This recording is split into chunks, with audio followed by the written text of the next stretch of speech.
Ah, allô! Quelle joie de vous revoir! C'est aujourd'hui que commence notre troisième semaine de l'Avent, une semaine qui a pour titre La joie pour aujourd'hui. Et une des paroles que j'ai choisies pour méditer avec vous pour cette troisième semaine de l'Avent, eh bien, c'est une parole tirée de la première lettre de Saint Paul aux Thessaloniciens qui dit « Frères et sœurs, soyez toujours dans la joie.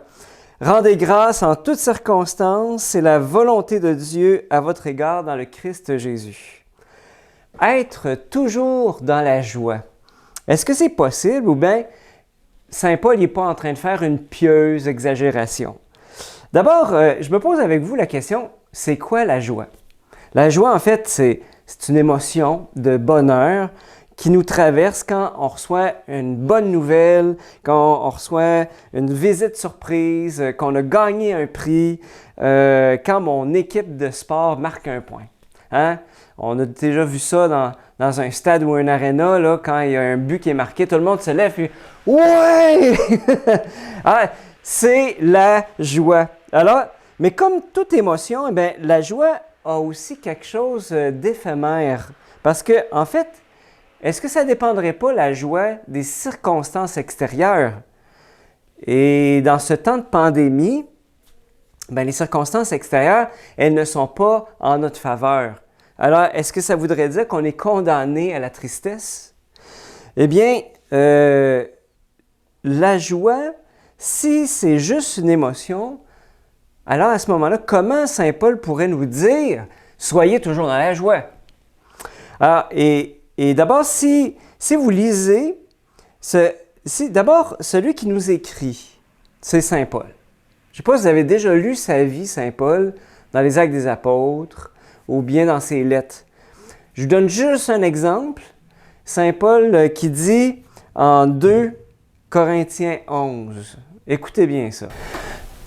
Il dit « J'ai connu la fatigue et la peine, souvent le manque de sommeil, la faim, la soif, souvent le manque de nourriture, le froid, le manque de vêtements. » Et quelque part, Saint Paul a vécu aussi la bastonnade, la prison, la flagellation, la lapidation, le naufrage. Il y a à peu près rien qu'il n'a pas vécu en termes d'épreuves, notre pauvre Saint Paul. Et pourtant, si dans sa vie, les épreuves n'ont pas manqué, c'est lui qui nous disait « Restez toujours dans la joie ». D'abord, alors quand Saint Paul nous dit ça, il est crédible. Et lui, eh bien, il éprouvait une joie à travers ses épreuves que rien ne pouvait lui enlever. Alors, la joie chrétienne, selon moi, ce n'est pas une émotion, mais c'est un état permanent, l'état de celui qui demeure toujours dans le Christ Jésus, celui qui est toujours, finalement, dans le don de lui-même, dans le don d'elle-même. La joie chrétienne vient en fait, je pense, de cette constatation de Saint Paul lui-même qui a fait un jour « Ce n'est pas moi qui vis, c'est le Christ qui vit en moi ». C'est en Galates 2:20, si vous voulez aller voir. La joie vient de ce que je ne serai plus jamais seul. Et c'est une joie qui est capable de toute situation. En même temps, c'est un travail, c'est un chemin à faire dans notre propre cœur. Parce que moi, ça m'arrive souvent de ne pas toujours être dans la joie. Mais je sais qu'elle est disponible, cette joie-là. Je ne sais pas si vous vous rappelez aussi, en Actes 5:40, il y a les apôtres qui avaient été arrêtés par le Sanhédrin. Et alors, ils ont été passés en jugement. Et ils leur ont dit « Arrêtez de prononcer, d'enseigner le nom de Jésus dans Jérusalem. » Et ils rappelèrent les apôtres, et après les avoir fait fouetter, ils leur interdirent de parler au nom de Jésus, puis ils le relâchèrent.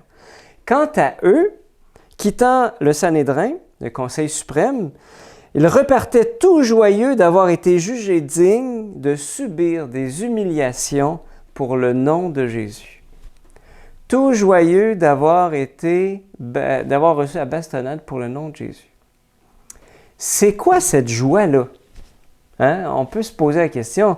C'est une joie qui se découvre finalement dans la croix. Une joie qui se découvre dans l'épreuve. Et la joie vient de ce que Jésus était avec eux dans l'épreuve. La joie de redonner un peu à Jésus l'amour immense qu'ils avaient éprouvé. Parce que c'est vrai, quand on est chrétien, on a conscience d'avoir été sauvé. Que le Fils de Dieu s'est livré pour moi sur la croix. Et donc, on est sauvé non à cause de nos mérites, parce qu'on est des bonnes personnes, à cause du bien qu'on a fait, mais gratuitement. Gratuitement. On était pécheurs et Christ est mort pour nous. On était aimés gratuitement. Voilà. D'un immense amour. Alors, quand on prend conscience de l'amour de miséricorde qui nous a été fait, à ce moment-là, nos épreuves prennent un sens nouveau. Eh bien, de pouvoir dire, Seigneur, je te l'offre avec patience, avec amour, parce que toi, tu m'as aimé aussi, à travers la croix.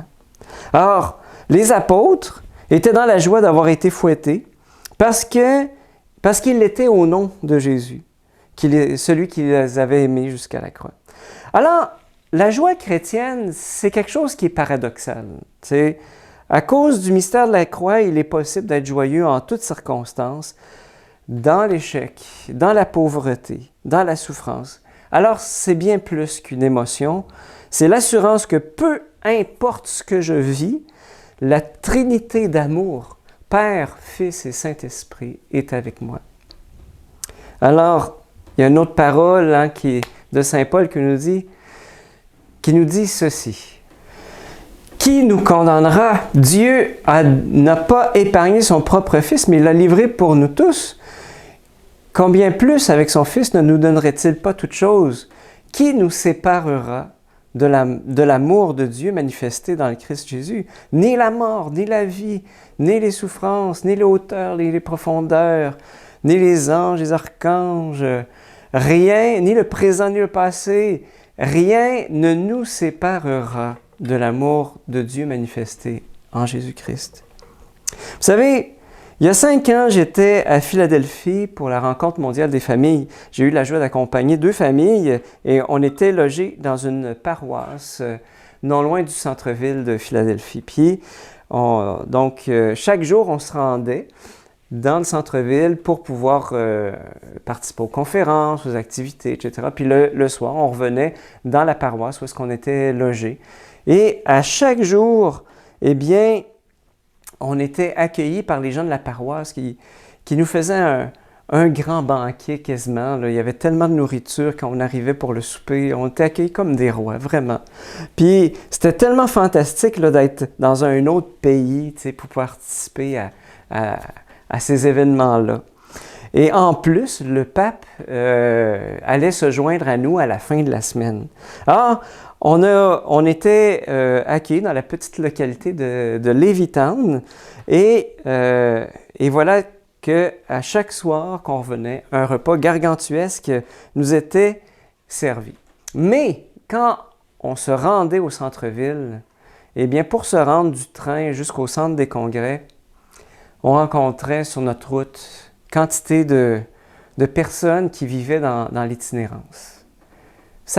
Ça nous brisait tellement le cœur, à la fois nous d'être accueillis comme des rois, puis de voir qu'il y avait des gens qui manquaient du nécessaire. Le dernier jour, c'était le jour de la messe avec le pape, et nous avions la matinée pour se reposer. Alors, puisqu'il nous restait beaucoup de nourriture, les gens qui nous accueillaient avaient même mis un frigo pour les restes, puis le frigo, il était plein. Alors, donc, c'est comme ça que on s'est dit, pour pas que la nourriture soit gaspillée, on a demandé la permission à nos hôtes si on pouvait faire des petits paquets individuels, des portions individuelles de toute la nourriture qui restait pour les personnes qu'on rencontrait sur la rue. Alors, ils nous ont donné la permission. Alors, on a fait comme ça des petits paquets. Et on a jumelé un adulte avec un enfant pour aller donner Donc, c'était l'enfant qui, accompagné de l'adulte, allait donner une petite portion de nourriture individuelle à la personne itinérante. Vous dire la joie qu'on a éprouvé en faisant ça, c'est chose impossible. Comme les Actes des Apôtres le disent, Acte 20, 35, il y a plus de bonheur à donner qu'à recevoir. Ben, c'est bien vrai, on l'a expérimenté à ce moment-là. On a vu les larmes couler sur le visage de ces vieux monsieur, de ces dames, qui n'arrivaient pas à exprimer leur reconnaissance en se voyant tout d'un coup entourés de familles comme ça qui les regardaient, qui les souriaient. Et c'était si peu pour nous de faire ce geste-là, parce qu'on n'avait pas rien payé pour cette nourriture. Mais pour eux, par contre, qui étaient entourés d'indifférence, là, c'était tout pour eux. Alors, quand on a terminé de distribuer cette nourriture, on avait une joie surnaturelle, qui était plus grande encore que le fait de participer à un congrès aux États-Unis, à Philadelphie, de participer, de rencontrer plein de monde. C'est une joie qui a été encore plus grande que celle de rencontrer le pape pour la messe finale. C'était une joie que seul Jésus pouvait nous donner, la joie de le rencontrer dans ses plus pauvres. Tu as certainement dû expérimenter cette joie à un moment donné. Une joie qui tranche sur toutes les joies humaines. Voilà, comme celle de recevoir un cadeau, une surprise, ou quand ton équipe marque un score, là. Alors, te rappelles-tu dans quelles circonstances tu as expérimenté cette joie-là? Eh bien, mon exercice cette semaine, si tu le veux, évidemment, je t'invite à poser un acte de pur amour. Voilà. Un acte où est-ce que tu recevras rien en retour. Un peu comme quand Jésus dit dans l'Évangile, quand tu donnes un déjeuner ou un dîner, n'invite pas tes amis, tes frères, tes parents, tes riches voisins, sinon ils te rendraient l'invitation et ce serait pour toi un don en retour. Un peu comme si Jésus disait, hey, c'est vraiment poche quand tu donnes puis tu reçois. Au contraire, quand tu donnes une réception, invite des pauvres, des estropiés, des boiteux, des aveugles. Heureux seras-tu parce qu'ils n'ont rien à te donner en retour. Cela te sera rendu à la résurrection des justes. Heureux seras-tu car ils n'ont rien à te donner en retour. Cette semaine, ça serait-tu possible que toi puis moi, on pose un geste de pur amour comme ça? Ou est-ce qu'on est sûr qu'on ne sauvera rien en retour, mais qu'on l'aura fait simplement parce que Dieu est amour, qui nous a aimés de cet amour-là. Voilà. Et de pouvoir expérimenter cet acte d'amour qui nous fait entrer dans une joie qui est capable de toutes circonstances, une joie qui est bien plus grande que toutes les émotions de joie, de bonheur qu'on peut vivre. C'est ce que je nous souhaite à vous, à moi, cette semaine, pour cette 3e semaine de l'Avent.